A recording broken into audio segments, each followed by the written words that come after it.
Bonjour mes chères étudiantes, bonjour mes chers étudiants, bonjour au groupe de tutrices et tuteurs qui m'accompagnent dans le déroulement de ce cours. On s'achemine un peu vers la fin de notre module et c'est justement l'occasion de corriger tous les points qui ont été émis et qui jusqu'à présent ne sont pas éclaircis. Nous avions dit qu'une entreprise était une notion économique. La société était une notion juridique. Les entreprises forment l'économie du pays.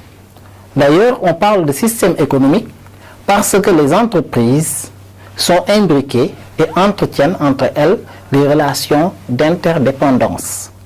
Un système, c'est un ensemble qui a en lui-même un ensemble d'éléments qui entretient entre eux des relations d'interdépendance. Aujourd'hui, l'entreprise de télécommunication a besoin de l'entreprise d'électricité. L'entreprise d'agriculture a besoin de l'entreprise d'eau, etc. Les entreprises, à un certain moment de leur développement, ont besoin de s'ériger en société. Donc, l'entreprise est une réalité économique. Mais cette réalité économique doit avoir une couverture juridique. C'est comme un bébé qui naît. Il est là. Il a une réalité. Mais il faut le déclarer à la mairie. Il lui faut un extrait de naissance. Plus tard, il lui faudra un permis de conduire. Il lui faudra un passeport. L'entreprise, c'est la même chose. C'est une réalité économique.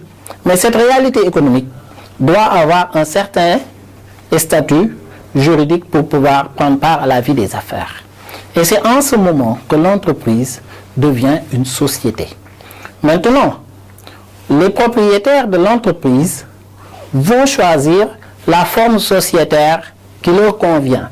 Et parmi ces formes sociétaires, il y a les sociétés de personnes et les sociétés de capitaux.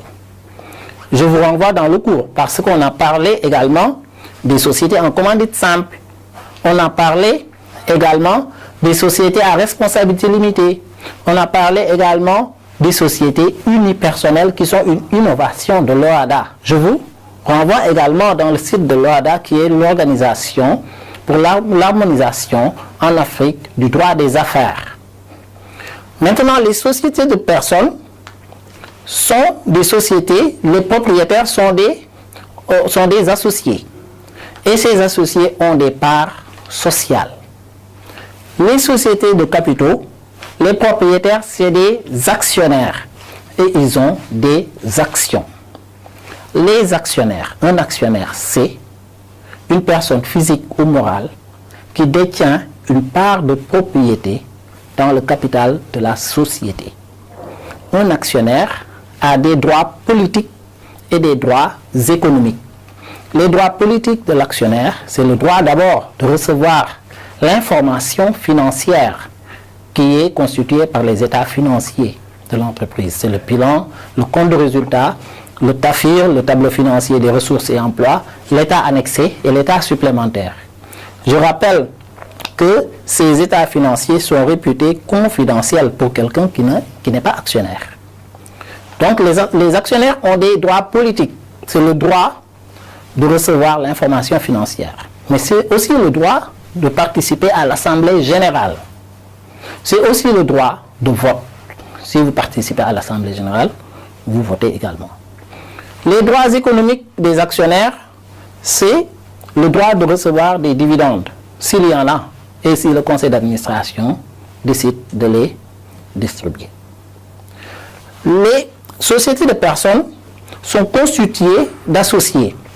Il faut noter que ces associés ont entre eux une responsabilité, une solidarité illimitée, qui peut, dans quelques cas, peut être limitée. C'est le cas, par exemple, des sociétés anonymes à responsabilité limitée. Ces sociétés de personnes ont des parts sociales, et ces parts sociales sont détenues par les associés. On dit que dans ces sociétés, il y a un fort intuitu personné, parce que l'élément personnel est prépondérant.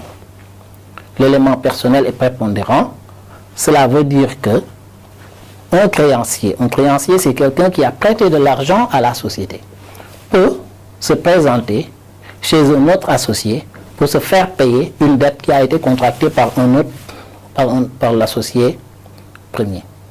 Cela ne veut pas dire que le second associé va offrir de l'argent au premier associé, mais comme ils sont liés par un lien de solidarité, il pourra se retourner contre le premier associé pour se faire payer.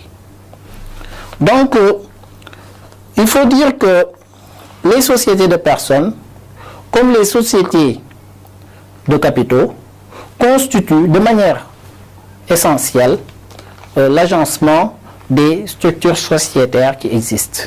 Et je vous renvoie dans le cours, ça a été bien détaillé. Il faut voir les sociétés en commandite simple, les sociétés à responsabilité limitée et les sociétés anonymes. Mais l'entreprise est un peu l'élément de base de l'économie. C'est à cause de l'entreprise que l'économie est puissante.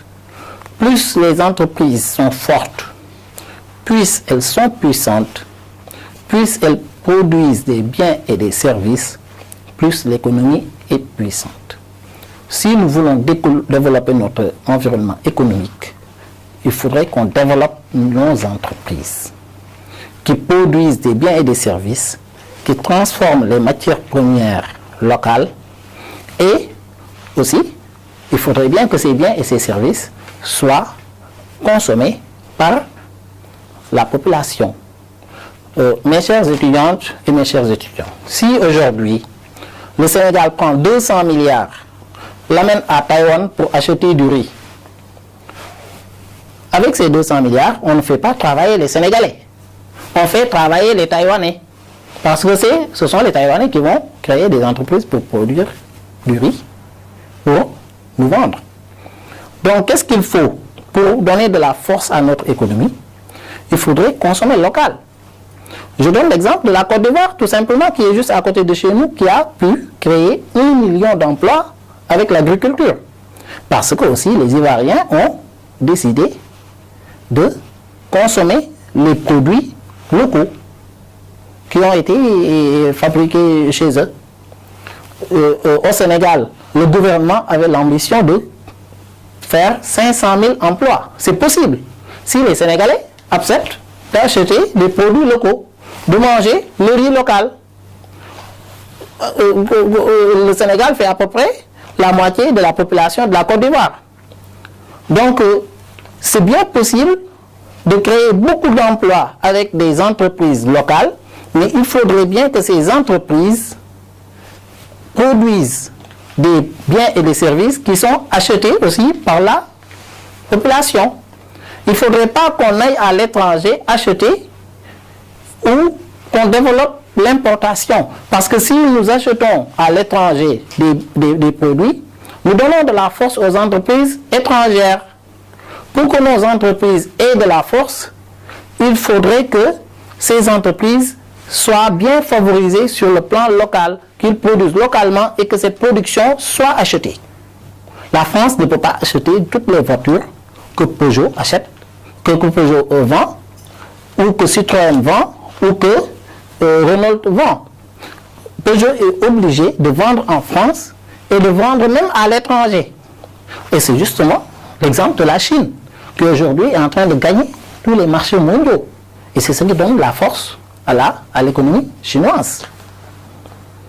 Il faut donc profiter de la mondialisation, et pour profiter de la mondialisation, il faut favoriser l'exportation. C'est pourquoi, au Sénégal, le gouvernement fait de très grands efforts pour favoriser la création d'entreprises et favoriser également la création des entreprises exportatrices. Et c'est tout le sens de l'entreprise franche d'exportation. Merci mes chères étudiantes, merci mes chers étudiants. Nous sommes en train de finir le cours, mais c'est le moment de faire les derniers réglages et je vous inviterai à vous connecter en masse pour qu'on puisse ensemble finir ce module en beauté. Merci aux tutrices et tuteurs qui m'accompagnent dans le déroulement de ce cours. Merci.